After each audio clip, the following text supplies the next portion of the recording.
জন্য। তো এইটার নিয়ে একটা হচ্ছে লেকচার দিব, ওইটা হচ্ছে আপনাদের হচ্ছে জাস্ট রিসার্চের জন্য, এটা হচ্ছে এই সাবজেক্টের জন্য কোনো কিছু না। জাস্ট ওটা হচ্ছে যাদের হচ্ছে রিসার্চ করার ইচ্ছা, ওটা হচ্ছে একদমই হচ্ছে অপশনাল একটা ক্লাস থাকবে। যাদের ইচ্ছা হবে তারা করবেন, যাদের মনে হবে যে না আমার এটা তো পরীক্ষাতে আসবে না, এটা দরকার নেই, তারা নাও করতে পারে। তো ওইখানে আমি যেটা দেখাবো যে হচ্ছে যে প্রিভিয়াসলি কি কি রিসার্চ বা রিসার্চ অপরচুনিটিস গুলো কোথায় কোথায় আছে, কিভাবে কোন ফিল্ডে কতটুকু রিসার্চ করা যায়, বা একটা রিসার্চ করতে হলে ম্যানুফ্যাকচারিং প্রসেসের উপর কিভাবে শুরু করতে হয়, কিভাবে কন্ডাক্ট করতে হয়, কিভাবে রেজাল্ট গুলো আসে, এবং কিভাবে একটা পেপার লিখতে হয় এই এই ফিল্ডে। তো এই নিয়ে হচ্ছে একটা ব্রিফ ডিসকাশন করব। কেননা হচ্ছে এই ফিল্ডে হচ্ছে আপনার মানে হিউজ অপরচুনিটি। যেমন হচ্ছে কেউ যদি ম্যাটেরিয়ালস নিয়ে পড়াশোনা করতে চান, সে হচ্ছে ম্যানুফ্যাকচারিং প্রসেসের এই বিষয়গুলো যদি জানেন, তাহলে পরবর্তীতে আপনাদের সুবিধা হবে যে কোনো একটা ম্যাটেরিয়াল জেনারেট করতে। যে আপনি একটা হচ্ছে কম্পোজিট ম্যাটেরিয়াল জেনারেট করতে চান, তো সেক্ষেত্রে এই যে প্রসেস গুলা শিখেছেন, সেই প্রসেস গুলার মাধ্যমে আপনাকে করতে হবে। তো কোন প্রসেসে করলে এটা বেটার একটা আউটপুট পাবেন, সেই বিষয়গুলো তুলে ধরার চেষ্টা করবো। তারপরে আপনারা স্ট্যাটিস্টিক্স করেছেন। তো ম্যানুফ্যাকচারিং প্রসেসের যখন হচ্ছে ডেটা গুলাকে নিয়ে কাজ করা হয়, কারণ দেখেন এক একটা এক্সপেরিমেন্ট করতে অনেক খরচ হয়, কারণ আপনার টুল ক্ষয় হয়ে যেতে পারে, এবং টুল গুলার দাম অনেক, 4,000, 5,000, 10,000, আরো বেশি দামি টুলও আছে। তো এখন আপনাকে ওই অপটিমাম নাম্বার অফ এক্সপেরিমেন্ট করে আপনার ডেটা নিয়ে ডেটা অ্যানালাইসিস করতে হবে। আপনি চাইলে 1,000, 2,000টা এক্সপেরিমেন্ট করতে পারবেন না, কারণ এখানে ম্যাটেরিয়াল কস্ট আছে, মেশিনিং কস্ট আছে, তারপর হচ্ছে যে অপারেটর চালাবে সে অপারেটরের একটা সময়ের দাম আছে, এরপরে হচ্ছে আপনার টুল যে ওয়্যার আউট হবে সেই টুলেরও দাম আছে। তো এই জন্য আমরা চাইলেই এখানে হচ্ছে ইনফিনাইট নাম্বার অফ বা huge number of data set generate করতে পারি না। তো আমরা কতগুলো ডেটা জেনারেট করব, কোন সংখ্যাটা আমাদের জন্য একদম অপটিমাম হবে, বেস্ট হবে, সেই বিষয়গুলো হচ্ছে আপনাদের স্ট্যাটিস্টিক্স থেকে আসবে। স্ট্যাটিস্টিক্স সাবজেক্ট আপনারা করেছেন না? ও আচ্ছা, এখন আসেন হয়তো, তার মানে 2 তে মনে হয় আপনাদের আছে, 2 তে আসবে। তো ওইখানকার একটা টুলস ছিল হচ্ছে ডিজাইন অফ এক্সপেরিমেন্ট। তো ওইটা নিয়ে হচ্ছে একটু ব্রিফ ডিসকাশন করব, যে কিভাবে ডিজাইন অফ এক্সপেরিমেন্টটা মানে চালাতে হয়, বা কিভাবে এটা অ্যানালাইসিস করতে হয়। মিনি ট্যাবে কিছু ছোট ছোট টুলস দেখাবো। মিনি ট্যাবে বাই ডিফল্ট কিছু টুলস আছে, সেই টুলস গুলো দেখাবো। সেই টুলস গুলো দেখলে আপনারা কিভাবে গ্রাফ ড্র করতে হয় মিনি ট্যাবের মাধ্যমে ম্যানুফ্যাকচারিং রিলেটেড, বা হচ্ছে একটা প্রেডিকশন ইকুয়েশন ক্রিয়েট করতে হয়, এই জিনিসগুলো নিয়ে জাস্ট ওই রিসার্চ যে অ্যাক্টিভিটিস একটা ক্লাস নিব, সেখানে হচ্ছে একটু আলোচনা করব। ঠিক আছে? আপনারা হয়তো শুনেছেন যে আউটকাম বেসড এডুকেশন প্রোগ্রাম চালু করার জন্য প্রত্যেকটা ভার্সিটিতেই বেশ কিছু কার্যক্রম শুরু হয়েছে, আমাদের ভার্সিটিতেও শুরু হয়েছে। তো আউটকাম বেসড এডুকেশন মানে আপনি মানে একটা সাবজেক্ট পড়ে এটা রিয়েল লাইফে বা হচ্ছে আপনার ক্যারিয়ারে কিভাবে এটাকে কাজে লাগাবেন, সেটার একটা মোটিভ থাকতে হবে। তো এই জন্য আমি হচ্ছে ওই ক্লাসটা রাখতে চাচ্ছিলাম, যেন হচ্ছে আপনারা এই সাবজেক্টটা পড়ে আপনারা এটা পরবর্তীতে কিভাবে কাজে লাগাতে পারেন সেটার জন্য একটা ডিরেকশন পান। সেই জন্যই হচ্ছে ওই ক্লাসটা আমার রাখা।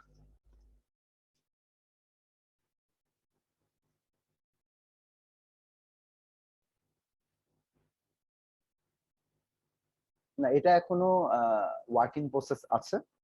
দ্যাট মিনস আপনাদের থেকে তো আর চালু হচ্ছে না, কারণ সিলেবাস কারিকুলাম এগুলো চেঞ্জ হওয়ার পর তারপরে হয়তো যখন এটা অ্যাপ্রুভাল পাবে, তারপরে যেই ব্যাচটা আসবে সেই ব্যাচ থেকে হয়তো এটা চালু হবে।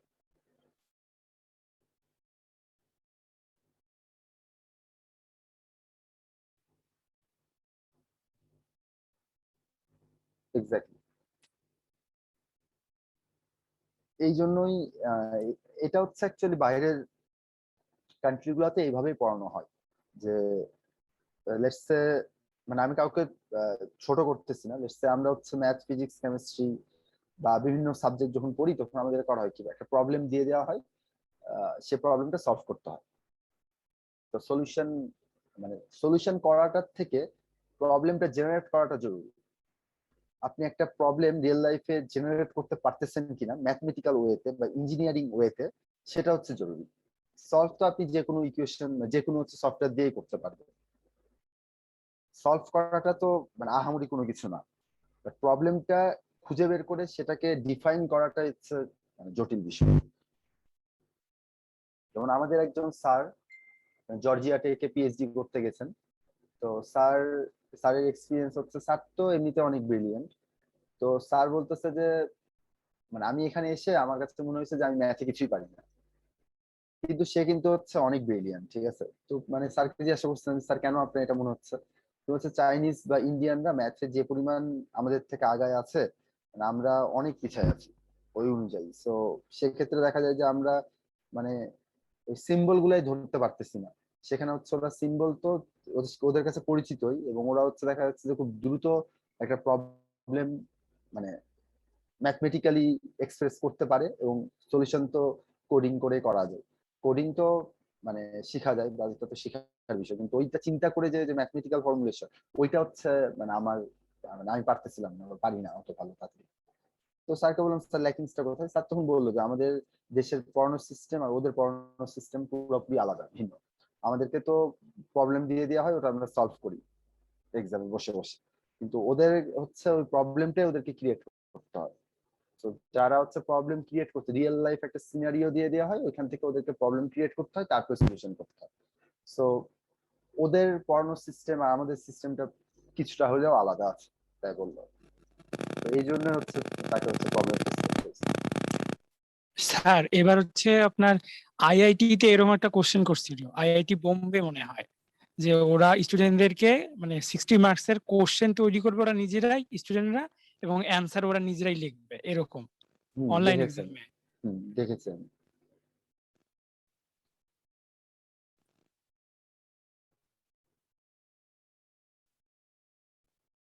হ্যাঁ, ওটা অনেক ইন্টারেস্টিং ছিল। এখানে হচ্ছে বিষয়টা হচ্ছে যে দুই রকম হতে পারে।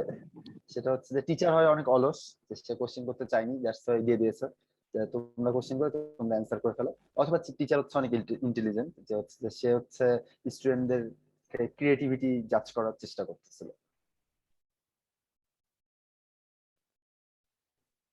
জি স্যার। তো ঠিক আছে, আমরা শুরু করি।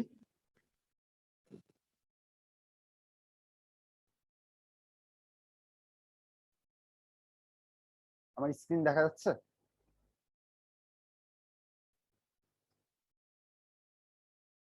আচ্ছা, আমরা আহ বেশ অনেকদিন আগেই এই এই বিষয়গুলো পড়াশোনা করেছিলাম। তো আজকে হচ্ছে আমরা যেটা করব সেটা হচ্ছে যে চিপ যেটা আছে, মানে মেটাল কাটিং এর পরে যে ওয়েস্ট গুলা বের হয়, ছোট ছোট কণা, সেইগুলাকে চিপ বলা হয়। সেই চিপ ফরমেশন কিভাবে হয়, বা এই চিপ ফরমেশনের উপর মেশিনিং আউটপুটটা কিভাবে ডিপেন্ডেন্ট, বা চিপের সাথে আমার টুল ওয়্যারটা কিভাবে ডিপেন্ডেন্ট, এই বিষয়গুলো নিয়ে হচ্ছে আজকে আমরা একটু দেখবো। পুরাটা এটা হচ্ছে থিওরিটিক্যাল, সো খুবই ইজি একটা টপিক। তো এখানে দেখেন যে ফার্স্টে শুরু হচ্ছে যে আমরা হচ্ছে একটা যখন মেশিন টুল ইউজ করে একটা প্রোডাক্ট তৈরি করি, তখন আমার কাছে হচ্ছে তিনটা বিষয় থাকে। ম্যাটেরিয়াল বানানটা ভুল হয়েছে এখানে।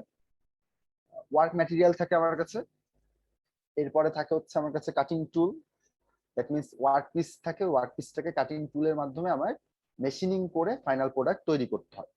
এর সাথে কিছু মেশিনিং কন্ডিশন থাকে। মেশিনিং কন্ডিশন গুলো কি কি? ওই যে আমার ইনপুট প্যারামিটার গুলা, আমার কাটিং এর ইনপুট প্যারামিটার গুলা কেমন হবে, সেটা হচ্ছে আমার condition, machining condition. Let's say আমি টার্নিং করতেছি। সো টার্নিং এর কি কি ছিল, যে আমি ফিট দিতে পারি, ডেপথ অফ কাট দিতে পারি, আর হচ্ছে স্পিন্ডলের রোটেশনাল যে মুভমেন্ট আছে সেটা আমি ঠিক করে দিতে পারি। এই যে আমি এগুলা ঠিক করে দিচ্ছি, এইগুলো হচ্ছে আমার কাটিং কন্ডিশন বা মেশিনিং কন্ডিশন, যে আমি এই প্যারামিটার গুলোকে কোন ভ্যালুতে সেট করে দিচ্ছি। এরপরে মেশিনিং কন্ডিশনের মধ্যে আরেকটা কি হতে পারে, সেটা হচ্ছে যে আমি এখন কাটিং ফ্লুইড ইউজ করব কি করব না।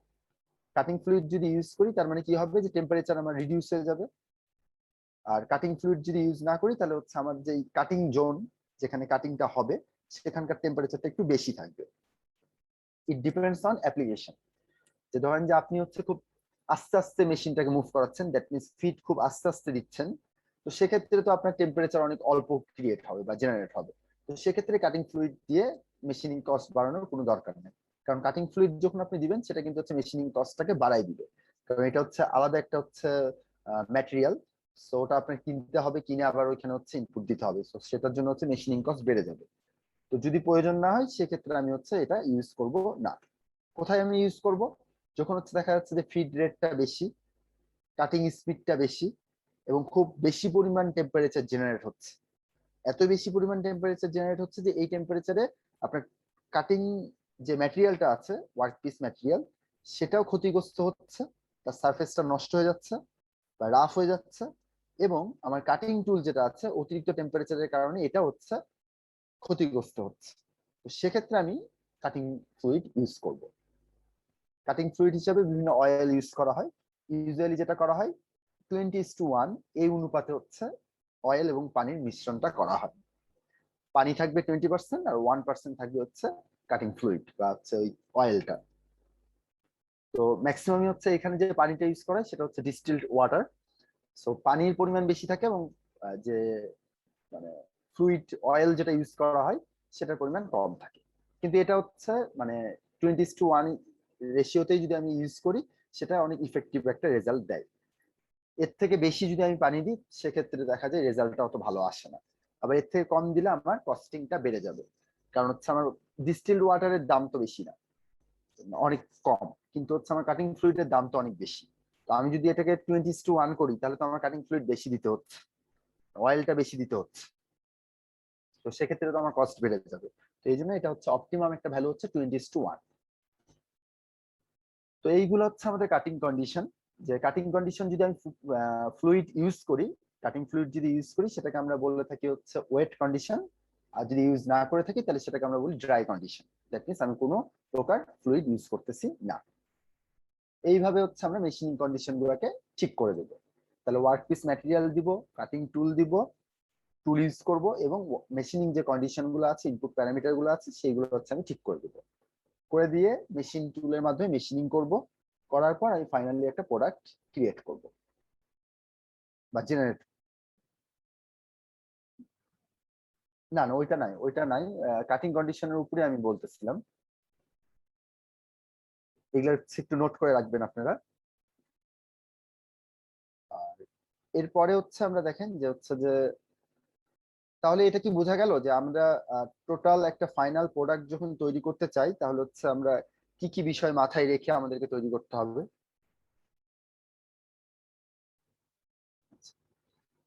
কারোর কোনো কোশ্চেন আছে?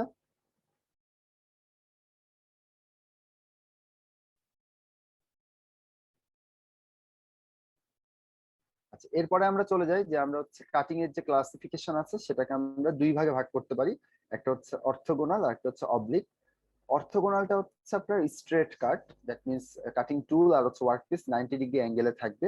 আর অবলিক কাটিং এর ক্ষেত্রে এটা হচ্ছে একটা 90 ডিগ্রি বাদে অন্য একটা অ্যাঙ্গেলে থাকবে। তো একটু পরে আমরা ফিগার দেখবো, ফিগার দেখলে আরো ক্লিয়ার হবে। অর্থোগোনাল কাটিং আছে আর অবলিক কাটিং আছে। তো আমরা করতে চাই কি, একটা ওয়ার্ক ম্যাটেরিয়ালকে ফাইনাল একটা প্রোডাক্টে তৈরি করতে চাই।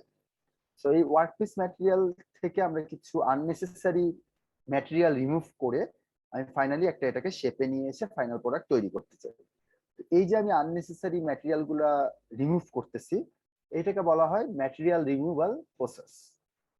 তো ম্যাটেরিয়াল রিমুভাল প্রসেসকে আমরা হচ্ছে টোটালি দুই ভাগে ভাগ করতে পারি, একটা হচ্ছে ট্রেডিশনাল আর একটা হচ্ছে অ্যাডভান্স। ট্রেডিশনালের মধ্যে দুই রকম, একটা হচ্ছে কাটিং রিলেটেড আর একটা হচ্ছে ফিনিশিং রিলেটেড। তো finishing related material removal rate যেটাকে বলি,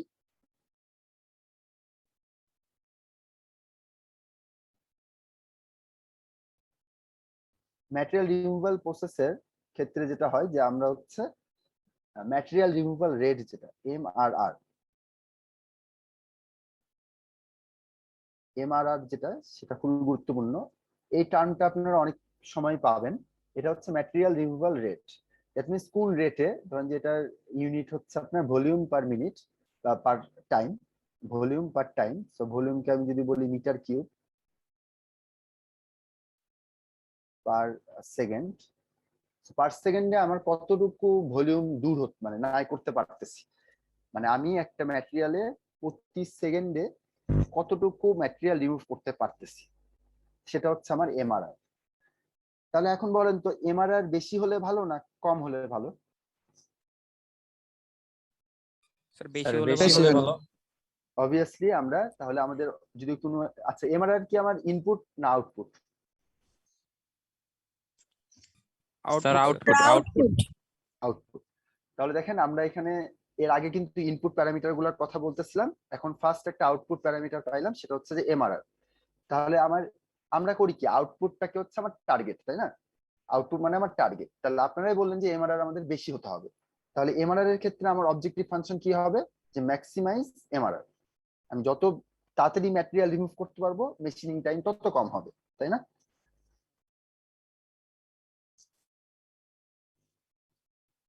তো তাহলে হচ্ছে এমআরআর হচ্ছে আমাকে সবসময় হচ্ছে ম্যাক্সিমাইজ করতে হবে, এটা মাথায় রাখতে হবে, আমরা এটাকে সবসময় ম্যাক্সিমাইজ করব। তো এটা হচ্ছে একটা আউটপুট প্যারামিটার। 25 সেকেন্ডে কত মিটার কিউব করে হচ্ছে ম্যাটেরিয়াল রিমুভ হচ্ছে সেটাকে বোঝানো হয় এমআরআর দিয়ে। সো এমআরআর দুইটা ট্রেডিশনাল ওয়েতে, কাটিং এর ক্ষেত্রে হতে পারে এমআরআর, আর ফিনিশিং এর ক্ষেত্রে হতে পারে। বলেন তো কাটিং এর এমআরআর বেশি হবে না ফিনিশিং এর এমআরআর বেশি হবে? স্যার কাটিং এর কাটিং এর, কারণ ফিনিশিং কি খুব নিখুঁত ভাবে খুব আস্তে আস্তে করতে হবে, তো সেক্ষেত্রে হচ্ছে এমআরআরটা ওখানে কম থাকবে, কারণ ওইখানে কি করতেছি আমি সারফেসটাকে ফিনিশ করতেছি, বা হচ্ছে আমি হচ্ছে শেপিংটাকে আরো নিখুঁত করার চেষ্টা করতেছি। আর কাটিং এর ক্ষেত্রে কি আমার হচ্ছে একটা হচ্ছে প্রথমে হচ্ছে একটা ব্ল্যাঙ্ক ম্যাটেরিয়াল ছিল, সেটা থেকে আমি হচ্ছে একটা নির্দিষ্ট শেপে কনভার্ট করতে চাচ্ছি। তো এটাতে কিন্তু নির্দিষ্ট শেপে কনভার্ট হওয়ার পর ফিনিশিং এ যায়, ওই নির্দিষ্ট শেপটাকে আরো মানে সুন্দর করার জন্য, স্মুথ করার জন্য আমরা পরবর্তীতে ফিনিশিং এ গিয়ে এমআরআরটা কাজে লাগাই। তাহলে কাটিং এর এমআরআর কিন্তু বেশি হবে।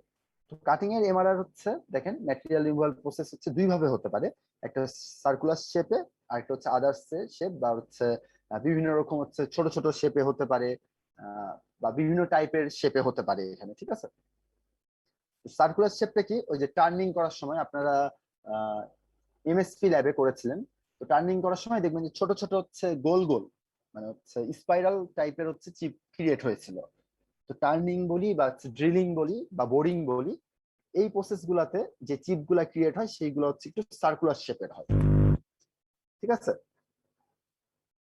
আর এইখানে হচ্ছে আদার শেপের মধ্যে হচ্ছে মিলিং মেশিন যখন করবেন দেখবেন যে খুবই গুড়া গুড়া, ফাইলিং করছেন না আপনারা, ফাইলিং করার সময় দেখছেন না অনেক গুড়া গুড়া হচ্ছে মেটালের কণা হচ্ছে রিমুভ হচ্ছে।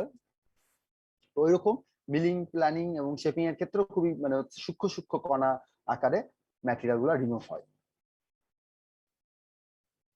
আর এরপরে দেখেন যে ফিনিশিং এর ক্ষেত্রে হচ্ছে বন্ডেড অ্যাব্রেসিভ আমরা ইউজ করতে পারি বা লুজ অ্যাব্রেসিভ ইউজ করতে পারি। সো এটা হচ্ছে ওই যে অ্যাব্রেসিভ বলতে হচ্ছে আপনার হচ্ছে ওই যে কিছু হচ্ছে আপনার হচ্ছে সিরিঞ্জ কাগজ দেখেছেন বা নাম শুনেছেন? জি স্যার দেখতেছি। সিরিঞ্জ কাগজের ওই যে উপরে কি থাকে, বালুর মতো কিছু কণা লাগানো থাকে না? জি স্যার। ওটা, হ্যাঁ সারফেসটা মসৃণ, ওটা দিয়ে যখন হচ্ছে আমি কোনো একটা সারফেসকে মানে হচ্ছে রাব করি, তখন কি হয় যে ওইটা হচ্ছে স্মুথ হয়ে যায়, কেননা এটা হচ্ছে অনেক হচ্ছে মানে অমসৃণ থাকার কারণে, রাফ থাকার কারণে অপর একটা সারফেসকে সে হচ্ছে স্মুথ করে ফেলতে পারে। তো এই যে রাফ যে কণাগুলোর কথা বলতেছি, বালির মতো যে কণাগুলো হচ্ছে সিরিজ কাগজে আছে, এইগুলো হচ্ছে অ্যাব্রেসিভ। সো বন্ডেড অ্যাব্রেসিভ হতে পারে, আবার লুজ অ্যাব্রেসিভও হতে পারে। তো যে পলিশিং যেগুলা করি সেগুলো হচ্ছে আমরা সাধারণত লুজ অ্যাব্রেসিভ দিয়ে করি, লাইক আমরা সিরিজ কাগজ দিয়ে যেটা ঘষতেছি, পলিশিং যেটা করতেছি সেটা কিন্তু লুজ অ্যাব্রেসিভ। কেননা ওই সিরিজ কাগজ দিয়ে ঘষার পর আপনার হচ্ছে দেখা যায় যে ওই কণাগুলো হচ্ছে খসে খসে পড়ে যায়, দেখা যায় একটা সিরিজ কাগজ দিয়ে 5-6টা ম্যাটেরিয়াল আপনি হচ্ছে পলিশ করার পর ওইটা হচ্ছে নষ্ট হয়ে যায়, ওটা তখন আমরা ফেলে দিই। সো এটা হচ্ছে লুজ অ্যাব্রেসিভ। আর হচ্ছে বন্ডেড অ্যাব্রেসিভ যেটা, সেটা হচ্ছে একদম শক্তভাবে লাগানো থাকে, ওই যে বটি ধার দেওয়া বা হচ্ছে চাকু ধার দেওয়া দেখেছেন কখনো? একটা বড় হুইল ঘুরতে থাকে, ওইখানে গিয়ে চাকুটাকে ধরলে মানে অনেক বড় জি একটা স্যার, জি স্যার দেখ। ভারী একটা হুইল ঘুরতে থাকে, ওটার উপর যদি আপনি চাকুটাকে বা বটিটাকে ধরেন তখন ওটা হচ্ছে ধারালো হয়ে যায়। ওইটা জি হচ্ছে স্যার। বন্ডেড অ্যাব্রেসিভ, যেই হুইলটা ঘুরতেছে একটা শক্ত কনক্রিটের একটা হুইল বলতে পারেন, বা ওখানে পাথর কণাও থাকে। সো ওই হুইলটার মাধ্যমে হচ্ছে আমরা এই বন্ডেড অ্যাব্রেসিভ ওটাকে বলি, ওইটার মাধ্যমে আমরা যখন ফিনিশিংটা করতেছি সেটাকে আমরা বলতেছি বন্ডেড অ্যাব্রেসিভের মাধ্যমে ফিনিশিং। গ্রাইন্ডিং অপারেশন গুলো যেভাবে করা হয় সেটাকে আমরা বন্ডেড অ্যাব্রেসিভের মাধ্যমে ম্যাটেরিয়াল রিমুভাল বলতে পারি। সো এই ছিল হচ্ছে আমাদের মোটামুটি ম্যাটেরিয়াল রিমুভাল প্রসেস। আর অ্যাডভান্স যেগুলো আছে সেগুলোর মধ্যে হচ্ছে আপনার আছে হচ্ছে লেজার কাট। লেজার কাটের মাধ্যমে যখন করতেছি তখন হচ্ছে দেখা যাচ্ছে যে খুব অল্প সময়ে খুব দ্রুততার সাথে অনেক ম্যাটেরিয়াল রিমুভ হয়ে যাচ্ছে। এরপরে হচ্ছে আপনার 3D প্রিন্টিং এর ক্ষেত্রে যখন হচ্ছে আমরা করতেছি তখন হচ্ছে ম্যাটেরিয়াল গুলো খুব দ্রুত রিমুভ হয়ে যায়। সিএনসি তে যখন করি তখন হচ্ছে মানে ম্যাটেরিয়াল রিমুভাল রেটের বা প্রসেস গুলো আলাদা হতে পারে। তো ওইগুলো হচ্ছে আপনার অ্যাডভান্স লেভেলের হচ্ছে ম্যাটেরিয়াল রিমুভাল রেট বা ম্যাটেরিয়াল রিমুভাল প্রসেস। তো এখানে কি কারো কোনো কোশ্চেন আছে?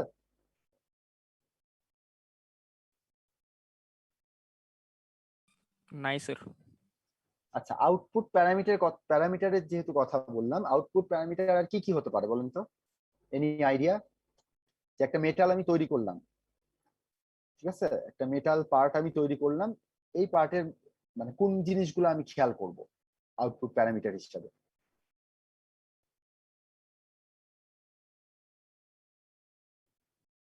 শেপ তো ডিজায়ার, আমি যে শেপটা চাচ্ছি সেই শেপেই তো আমি তৈরি করতে চাচ্ছি, ওই শেপেই তো আমি কাটবো।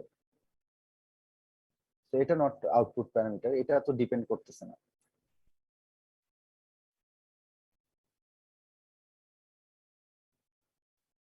এমআরআর ছিল হচ্ছে material removal rate. Material removal rate, প্রতি সেকেন্ডে আমি কতটুকু ম্যাটেরিয়াল রিমুভ করব সেটাকে বলতেছি আমি এমআরআর।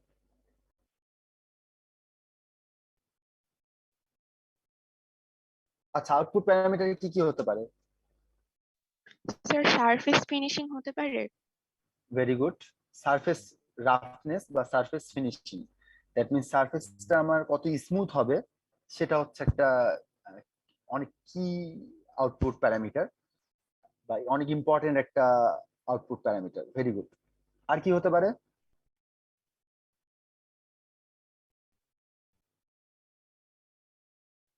টেম্পারেচার হতে পারে না? আমি যদি দ্রুততার সাথে যদি হচ্ছে মেশিনিং করি তাহলে টেম্পারেচার বেশি জেনারেট হবে, আর আমি যদি আস্তে আস্তে মেশিনিং করি তাহলে টেম্পারেচার কম জেনারেট হবে। সো এটা জি তো স্যার। ডিপেন্ড করতেছে কাটিং প্যারামিটারের উপর। সো টেম্পারেচার কিন্তু হচ্ছে আরেকটা হচ্ছে আমার আউটপুট প্যারামিটার। আরেকটা কি হতে পারে? টুল ওয়্যার, রাইট? টুল কতটুকু ওয়্যার আউট হবে সেটাও তো ডিপেন্ড করতেছে আমার ইনপুট প্যারামিটারের উপর। আমি যদি কাটিং ফ্লুইড ইউজ না করি এবং অনেক জোরে জোরে যদি চালাই তাহলে তো টুল ক্ষয় হয়ে যাবে তাড়াতাড়ি, তাই না?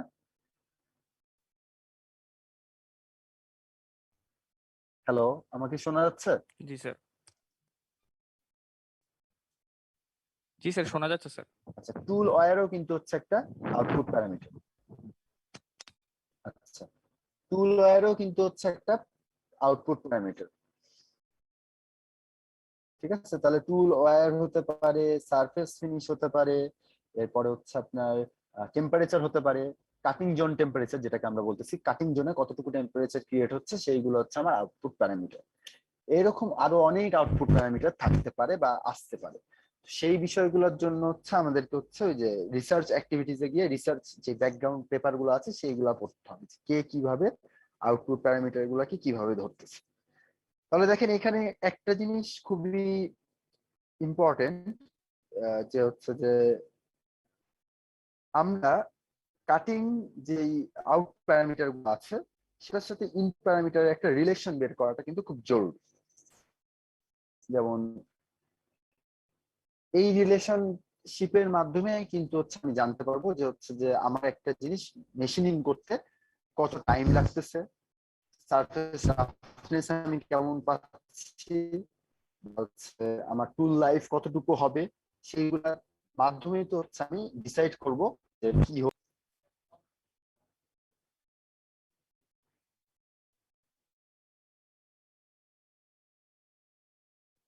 স্যার কিছু শুনতে পাচ্ছি না স্যার। আচ্ছা, এরপরে না না আমি মিউট করে রাখছিলাম। আচ্ছা, এরপরে হচ্ছে আপনাদের যে এটা তো আমি আলোচনা করেছিলাম যে সিঙ্গেল পয়েন্ট কাটিং টুল আর হচ্ছে multiple point cutting tool. That means আপনার যদি এজ একটা থাকে কাটিং টুলের তাহলে সেটা হচ্ছে সিঙ্গেল পয়েন্ট, একটা পয়েন্ট দিয়ে হচ্ছে কাটিংটা কমপ্লিট হবে। আর যদি মাল্টিপল থাকে তাহলে সেটা হচ্ছে মাল্টিপল পয়েন্ট কাটিং টুল হবে। যেমন মেশিনের যেই কাটিং টুলটা ছিল সেটা একটা মাত্র পয়েন্ট দিয়ে কাটিংটা কমপ্লিট করে, দ্যাটস ওয়াই ওটা ছিল সিঙ্গেল পয়েন্ট কাটিং টুল। আর মিলিং মেশিনের ক্ষেত্রে যেটা ছিল বা ড্রিলিং মেশিনের ক্ষেত্রে যেটা ছিল, একাধিক কাটিং পয়েন্ট থাকে বা একাধিক কাটিং এজ থাকে কাটিং টুলে। তো যখন হচ্ছে আমি কাটিংটা কমপ্লিট করব তখন হচ্ছে আমার মাল্টিপল এজ দিয়ে কাটিংটা কমপ্লিট হবে। তো ইন জেনারেল যদি আমি সিঙ্গেল পয়েন্ট এবং মাল্টিপল পয়েন্ট কাটিং টুল ইউজ করি, কোনটাতে হচ্ছে এমআরআর বেশি হওয়া উচিত? সিঙ্গেল পয়েন্ট আর মাল্টিপল পয়েন্ট কাটিং টুল যদি আমি ইউজ Multiple করি, point সব cutting বাকি tool। সব Sir, কন্ডিশন যদি সেম multiple রেখে, type, sir। মাল্টিপল তাহলে হচ্ছে কোনটাতে এমআরআর বেশি হবে? মাল্টিপলে বেশি হবে স্যার। Multiple very good. কারণ কেননা এখানে হচ্ছে ভেরি গুড। কেন? কারণ হচ্ছে ওইখানে মাল্টিপল এজ থাকবে, কাটিং এজ থাকবে, তো ওইটা দিয়ে হচ্ছে আমি হচ্ছে কাটতে পারবো। কিন্তু আমি যদি এই কোশ্চেনটা এইভাবে করি যে হচ্ছে যে আপনার হচ্ছে এমআরআর রেট কোন কাটিং টুলে বেশি, সিঙ্গেল পয়েন্ট নাকি মাল্টিপল পয়েন্ট, অ্যান্সার কি হবে? Multiple point sir. স্যার আরেকবার বলেন স্যার প্রশ্নটা। আমি বললাম যে আমি যদি কোশ্চেনটা এভাবে করি যে হচ্ছে যে এমআরআর রেট কোন কাটিং টুলের জন্য বেশি, সিঙ্গেল পয়েন্ট নাকি মাল্টিপল পয়েন্ট?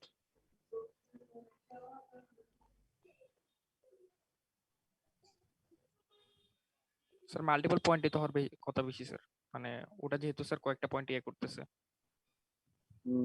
না, এখানে আপনার অ্যান্সার পুরোপুরি ঠিক হয়নি। স্যার তাহলে sir single single point. Pointer হবে, কারণ স্যার একটা পয়েন্ট দিয়ে স্যার বেশি মেটাল রিমুভ করতেছে, এজন্য মিটার কিউবের মানটা বেশি হবে। না, এটা তো কোথাও কোশ্চেনে বলা নাই যে বেশি ম্যাটেরিয়াল সে রিমুভ করতেছে সিঙ্গেল পয়েন্ট দিয়ে।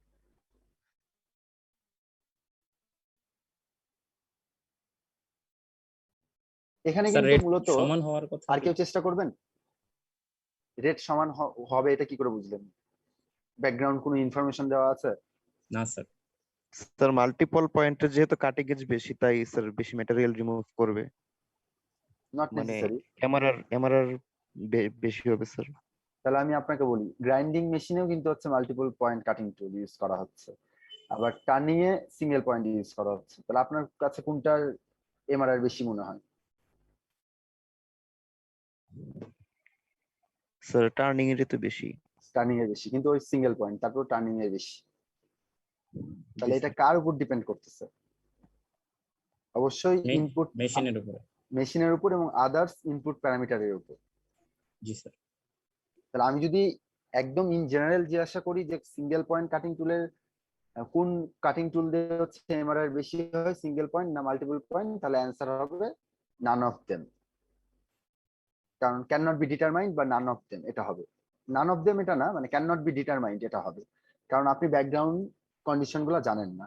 আর আমি যদি এটা বলি যে হচ্ছে যে বাকি সব কন্ডিশন সেম, তাহলে আমি সিঙ্গেল পয়েন্ট এবং মাল্টিপল পয়েন্ট কাটিং টুল যদি ইউজ করি কোনটাতে হচ্ছে বেশি হবে।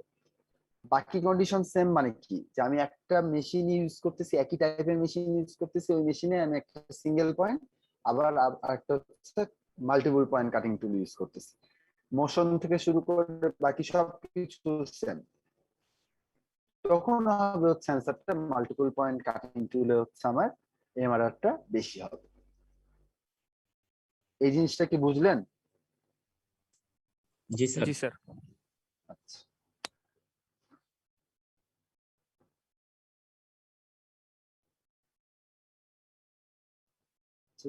আমরা প্রথম দিন থেকে বলতেছি যে হচ্ছে যে মেটাল কাটিং এর জন্য আমার রিলেটিভ মোশন লাগবে, relative motion between tool and workpiece. So cutting tool আর ওয়ার্কপিসের মধ্যে যখন রিলেটিভ মোশন থাকবে তখন এদের মধ্যে ফ্রিকশন হবে এবং কাটিং এজটা শার্প হওয়ার কারণে ম্যাটেরিয়াল রিমুভ হবে ওয়ার্কপিস থেকে। সো রিলেটিভ মোশনটা কেমন হবে সেটা হচ্ছে আমরা একটু দেখি। দেখেন এগুলো আমরা অলরেডি আগে থেকে পড়ে এসেছি, এটা একটু রিভাইজ করতেছি। যে টার্নিং অপারেশনের জন্য মোশন অফ জব, ঠিক আছে, মোশন অফ জব হচ্ছে আমার, জব মানে কি ওয়ার্কপিস, আর মোশন অফ কাটিং টুল মানে হচ্ছে আমি যে কাটিং টুলটা দিয়ে কাটবো। জাস্ট এখানে একটা ফিগার দেওয়া আছে। ওই ফাইন যে বলতেছিলেন যে ফিগার ড্র করতে টাইম লাগবে, দেখেন এই ফিগারটা তো একটা 2D ফিগার, জাস্ট এখানে কিছু স্ট্রেট লাইন আছে, টুলটাও স্ট্রেট লাইন দিয়ে আপনি হচ্ছে নরমালি ফ্রি হ্যান্ডে ড্র করতে পারবেন। তো এটা ড্র করতে কি খুব বেশি টাইম লাগবে?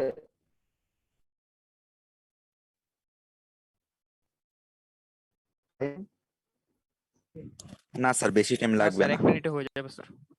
ফাইন তার কি চেয়ে কম আছেন লাগতে পারে। নাকি চলে গেছেন? আচ্ছা জি স্যার, আচ্ছা, আসি তাহলে স্যার। আমরা একটু এখানে স্যার খেয়াল বেশি করি, টাইম এটা লাগবে না কিন্তু স্যার, আমার আগের নেটের দিনের প্রবলেম পড়া, মানে করতেছে। আগে আমি এটা পড়াইছি, মনে পড়ে কিনা দেখেন। ও আচ্ছা আচ্ছা, ঠিক আছে, বুঝতে পারছি। আচ্ছা এখানে দেখেন যে এটা কিন্তু আমরা আগেই পড়েছি, মনে আছে লেদ মেশিনে কি হয়? লেদ মেশিনকে আমরা টার্নিং অপারেশনও বলতে পারি। তো লেদ মেশিনে কি করতাম আমরা, যে আমাদের যে কাটিং টুলটা ছিল ওয়ার্কপিস, সেটা স্পিন্ডলের সাথে লাগানো থাকতো, স্পিন্ডল রোটেট করতো, তো দ্যাটস ওয়াই ওয়ার্কপিসটা রোটেট করতো, আর কাটিং টুলটা লিনিয়ারলি মুভ করতো। কাটিং টুলের লিনিয়ার মোশনকে আমরা বলতাম ফিড মোশন। তো ফিডিংটা হতো এইভাবে, এদিক বা এদিকে, যে কোনো একদিকে যেতে পারে। তো এদিকে কাটিং টুল মুভ করতেছে, তাহলে কাটিং টুলের মোশনটা কি হচ্ছে দেখেন, ফরওয়ার্ড বা লিনিয়ার, রাইট? ফরওয়ার্ড বা ব্যাকওয়ার্ড যেটা হোক না কেন, এটা লিনিয়ার হবে, ওয়ান ডিরেকশনাল।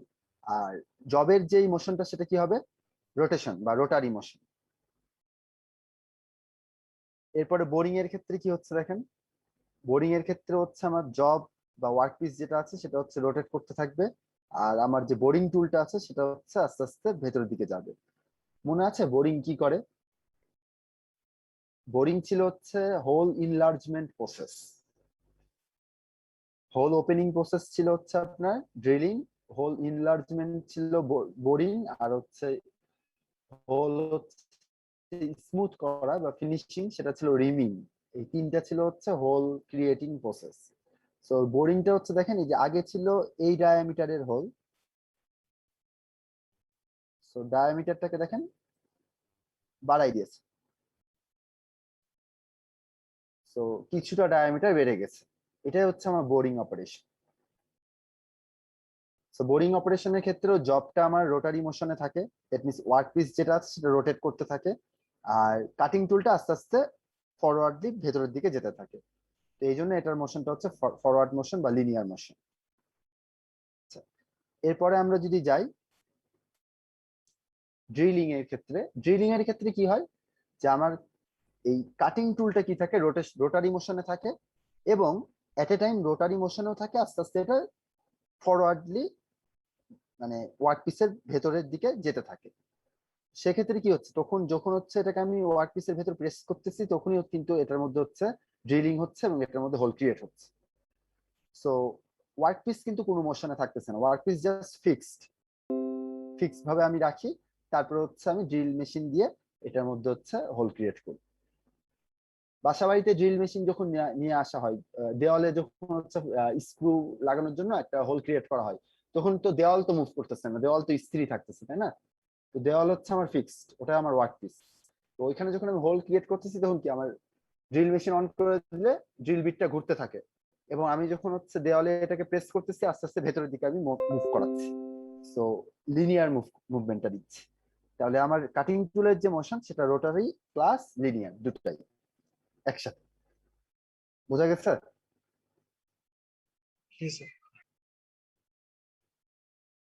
তাহলে প্ল্যানিং মেশিন কি ছিল? প্ল্যানিং মেশিনে যেটা হতো যে দেখেন ডায়াগ্রামটা এরকম, প্ল্যানিং মেশিন হচ্ছে আমার ওই সারফেস ফিনিশিং, সারফেস মেশিনিং আমরা করি। তো সারফেস মেশিনিং করার জন্য আমার হচ্ছে কাটিং টুলটাও লিনিয়ারলি মুভ করে, ওয়ার্কপিসটাও হচ্ছে আমি লিনিয়ারলি মুভ করাতে পারি। সো আমার হচ্ছে ওয়ার্কপিস এবং কাটিং টুল দুটাই হচ্ছে লিনিয়ার মোশনে থাকবে। আর মিলিং ছিল হচ্ছে ড্রিলিং এর সরি টার্নিং এর উল্টা। টার্নিং এ যেমন হচ্ছে ওয়ার্কপিস রোটেট করতো, আর হচ্ছে কাটিং টুল হচ্ছে লিনিয়ার মোশনে থাকতো, ঠিক এটার উল্টা এখানে হচ্ছে আপনার ওয়ার্কপিস লিনিয়ার মোশনে থাকে, আর কাটিং টুলটা হচ্ছে রোটারি মোশনে থাকে। তো এখানেও দুই ধরনের মোশনই থাকে, এবং এই দুই ধরনের রিলেটিভ মোশনের কারণে ফ্রিকশন ক্রিয়েট হয়, এবং ফ্রিকশন থেকে হচ্ছে আপনার ম্যাটেরিয়াল গুলো রিমুভ হয়। আর গ্রাইন্ডিং দেখেন এখানে একটু বানানটা ভুল গেছে, গ্রাইন্ডিং হবে। সো গ্রাইন্ডিং এর ক্ষেত্রে হচ্ছে দুটাই রোটারিতে থাকতে পারে, অথবা একটা লিনিয়ার আর একটা রোটারি। সো গ্রাইন্ডিং এর ক্ষেত্রে বেস্ট এক্সাম্পল হচ্ছে আমরা হচ্ছে ওই যে বাসা বাড়ির যে চাকু বলেন বা বটি বলেন, ওগুলো যখন ধার করাতে নিয়ে যায় তখন কি হয়, হুইলটা ঘুরতে থাকে, এটাকে বলা হচ্ছে গ্রাইন্ডিং হুইল। দ্যাট মিনস এটা হচ্ছে আমার কাটিং টুল, যেটা হচ্ছে রোটারি মোশনে থাকতেছে। আর আমি যে বটিটা বা হচ্ছে চাকুটা নিয়ে যাচ্ছি, সেটাকে কি করতেছে, আমি আস্তে আস্তে লিনিয়ারলি মুভ করাচ্ছি, লিনিয়ার মোশনে থাকতেছে। অথবা এমনও হতে পারে যে দুটাই রোটারি, দুটাই ঘুরতেছে, দুটা হুইল এই যে এরকম হতে পারে যে এটা হচ্ছে আমার টুল বা গ্রাইন্ডিং হুইল, এটাও ঘুরতেছে, আর এদিকে ওয়ার্ক পিসটাও ঘুরতেছে। তো দুটাই রোটারি মোশনে থাকতে পারে, অথবা একটা রোটারি একটা হচ্ছে লিনিয়ার মোশনে থাকবে। তো এই ছিল মোটামুটি হচ্ছে আমাদের হচ্ছে যে অপারেশন গুলো আমরা পড়েছিলাম এর আগে, সেই অপারেশন গুলা রিলেটিভ মোশন গুলা কেমন সেটা সম্পর্কে একটা ধারণা। তো এখান থেকে হচ্ছে দেখেন যে হচ্ছে যে টার্নিং, বোরিং, প্ল্যানিং এর সাথে ড্রিলিং, মিলিং, গ্রাইন্ডিং এর পার্থক্যটা কোথায়, সেটা একটা কোশ্চেন হতে পারে বা আসতে পারে। এখানে হচ্ছে যে বিষয়গুলা তুলে ধরতে হবে, যে এরা single point, multiple point cutting tool কিনা সেটা উল্লেখ করতে হবে। আরেকটা হচ্ছে যে কন্টিনিউয়াস আর ইন্টারমিটেন্ট, দ্যাট মিনস কাটিংটা কি কন্টিনিউয়াস হচ্ছে নাকি ইন্টারমিটেন্ট হচ্ছে, সেটাকে হচ্ছে আপনার এক্সপ্লেইন করতে হবে।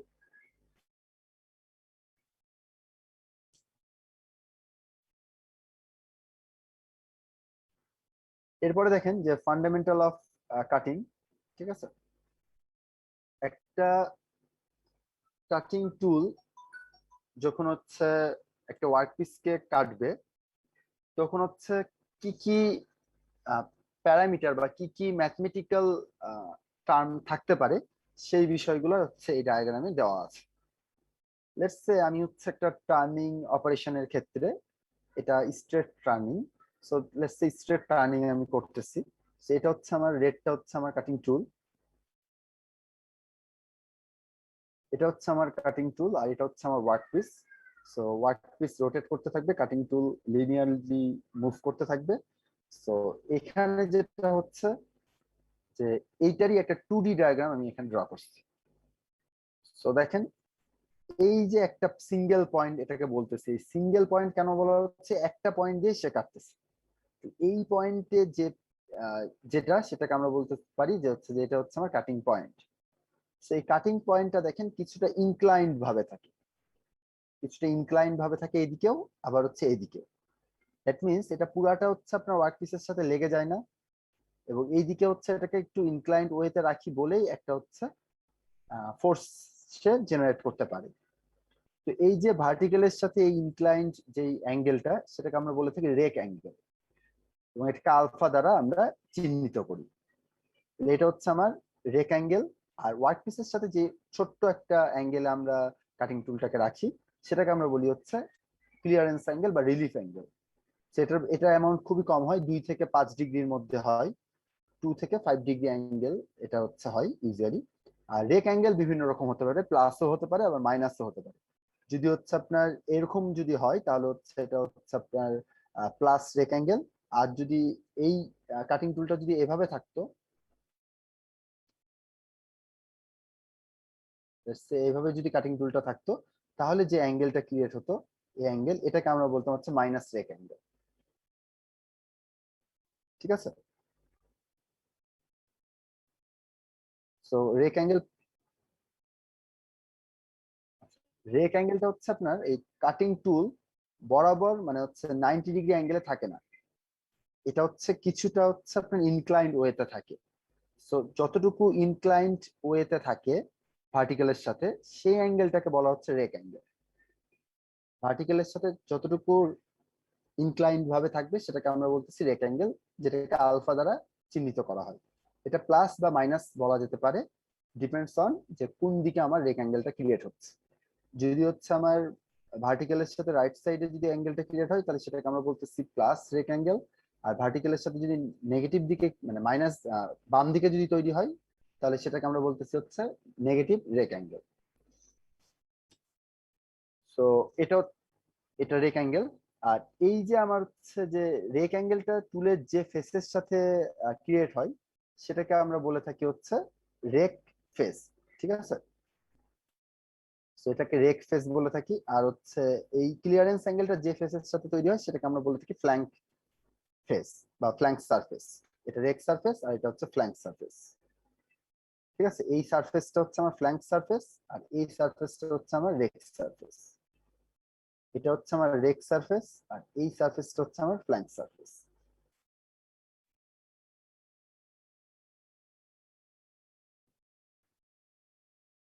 এরপরে আমরা চলে যাই যে হচ্ছে যে কাটিংটা হচ্ছে কিভাবে, কাটিংটা কমপ্লিট হয় হচ্ছে শিয়ারিং এর মাধ্যমে।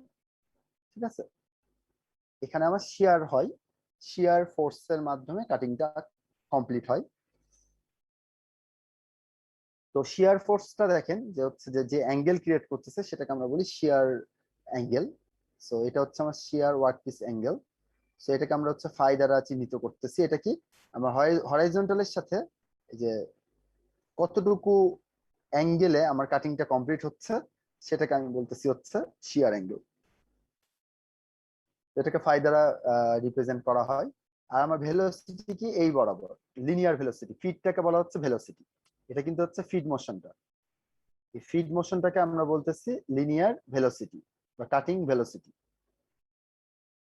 ঠিক আছে, এটা হচ্ছে আমার কাটিং স্পিড বা কাটিং ভেলোসিটি। ফিডের যে মোশনটা, ফিড যতটুকু দিচ্ছি সেটা হচ্ছে আমার ভি, আর এটা ডিরেকশন কি বরাবর হরাইজন্টাল, এইদিকে ভি কাজ করতেছে। আর এখান থেকে কাটিং এর পর যে ম্যাটেরিয়ালটা রিমুভ হয়ে যাচ্ছে সেটাকে আমরা বলতেছি চিপ। সো এটা হচ্ছে আমার চিপ। চিপের এক সাইড থাকে শাইনি বা ভালো ক্লিন সারফেস, সেটা হচ্ছে কাটিং এজের সাথে যেটা থাকে, মানে কাটিং টুলের সাথে যেটা থাকে সেটাকে আমরা বলি শাইনি সারফেস। আর অপর যে প্রান্তটা থাকে দ্যাট মিনস ম্যাটেরিয়ালের সাথে রিলেটেড, ওইটা ইউজুয়ালি রাফ হয় এবং এটাকে রাফ সারফেস বলে থাকি। এই টিসিটা হচ্ছে আমার চিপ থিকনেস। চিপের থিকনেসটা কতটুকু হবে, ইউজুয়ালি চিপ থিকনেস দেখেন ডেপথ অফ কাট আমি যতটুকু দিচ্ছি তার সমান বা তার কাছাকাছি হওয়া উচিত। এই টি নটটা হচ্ছে আমার ডেপথ অফ কাট, কতটুকু ডেপথে আমি কাটতেছি। তো T nought depth of cut, আর টিসি হচ্ছে আমার চিপ থিকনেস। ঠিক আছে, চিপের থিকনেসটা কতটুকু হবে সেটা ডিপেন্ড করতেছে আমার কতটুকু ডেপথে আমি কাটতেছি। যত বেশি ডেপথ দিব তত বেশি হচ্ছে চিপ থিকনেস হবে, তত মোটা চিপ আমি পাবো। আর যত হচ্ছে কম ডেপথ অফ কাট দিব তত হচ্ছে চিকন বা তত হচ্ছে ঠিক থিন টাইপের হচ্ছে চিপ আমরা পাবো। বোঝা গেছে? সেই কাটিং প্যারামিটার গুলা বা টুল প্যারামিটার গুলো হচ্ছে গুরুত্বপূর্ণ, এটা জানতে হবে। কারণ এরপরে আমরা যখন হচ্ছে এখন তো আর আমরা ইয়া করতেছি না, বাট যখন হচ্ছে ফিজিক্যালি হচ্ছে আমাদের সবকিছু ওপেন হয়ে যাবে তখন আমাদের এই রিলেটেড হচ্ছে একটা ল্যাব আছে, ল্যাব এক্সপেরিমেন্ট। তো তখন হচ্ছে এই ইকুয়েশন গুলা জানতে হবে, মানে এই টার্ম গুলা জানতে হবে এবং এর পরবর্তীতে ইকুয়েশন গুলো আসবে, ওই ইকুয়েশন গুলা জানতে হবে।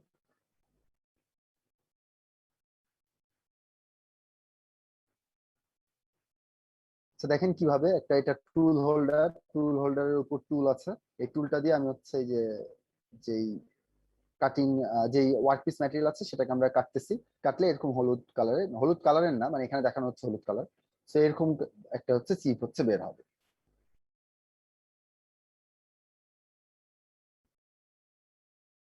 এটা এই যতটুকু ডায়ামিটার তার কমলো সেটা হচ্ছে আমার depth of cut. R feed হচ্ছে আমার এই যে যতটুকু দিচ্ছি লেফট সাইডে মোশনটা।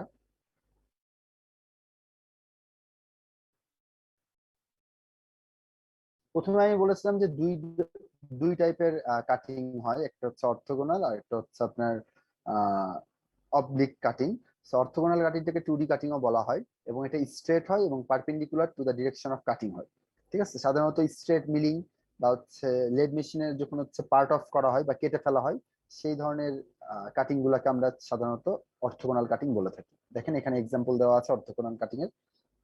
ওয়ার্কপিস, এটা চিপ, এটা হচ্ছে কাটিং টুল। সো কাটিং টুলের সাথে ওয়ার্কপিস 90 ডিগ্রি অ্যাঙ্গেলে আছে কাটিং ডিরেকশনের সাথে। সো এইভাবে আমরা স্ট্রেট যখন কাটতেছি তখন সেটাকে আমরা অর্থোগোনাল কাটিং বলতেছি। আর যখন দেখেন ব্যাকা করে কাটতেছি, দেখেন এইভাবে ব্যাকা করে কাটতেছি তখন সেটাকে আমরা বলতেছি হচ্ছে অবলিক কাটিং। অবলিক কাটিংটা কিন্তু হচ্ছে আমরা ওই যে টার্নিং এর ক্ষেত্রে ট্যাপার টার্নিং যখন ইউজ করেছিলাম তখন কিন্তু অবলিক কাটিং আমরা ইউজ করছি। মনে পড়ে যে আমরা একটু ইনক্লাইন্ড করে কাটতেছিলাম ট্যাপার যেন হয় আমার শেপটা, ওইটা হচ্ছে আমাদের হচ্ছে অবলিক কাটিং, ইনক্লাইন্ড করে দিয়ে।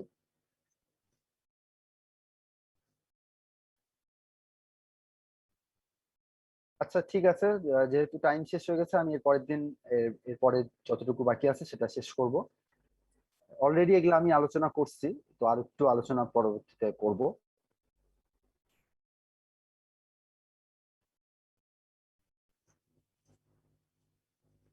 জি সরি, বুঝিনি। হ্যাঁ,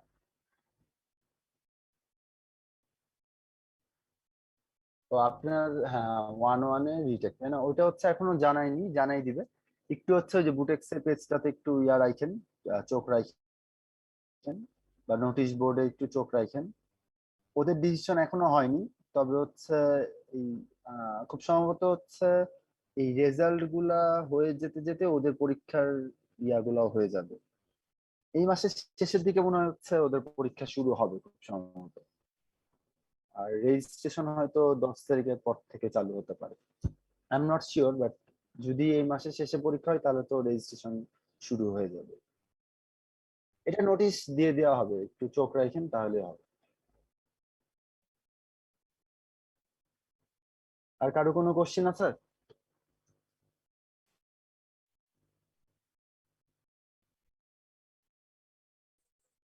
স্যার আমাদের রেজাল্ট এবার কেমন হয়েছে স্যার? আমি জানবো কি করে, আমার তো কোনো সাবজেক্ট ছিল না আপনার।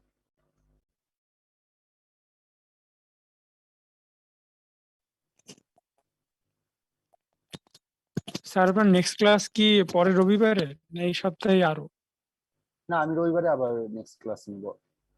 আর যদি রিশিডিউল করি তাহলে হচ্ছে গুগল ক্লাসরুমে আমি জানাই দিব, বা সিআর কে আমি জানাই ঠিক দিব। আছে স্যার, থ্যাংক ইউ স্যার।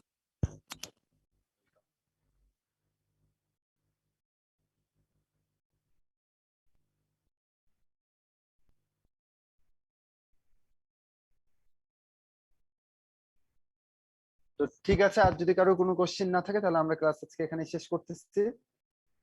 ঠিক আছে, সবাই ভালো থাকবেন, সুস্থ থাকবেন, বাই, আদাব।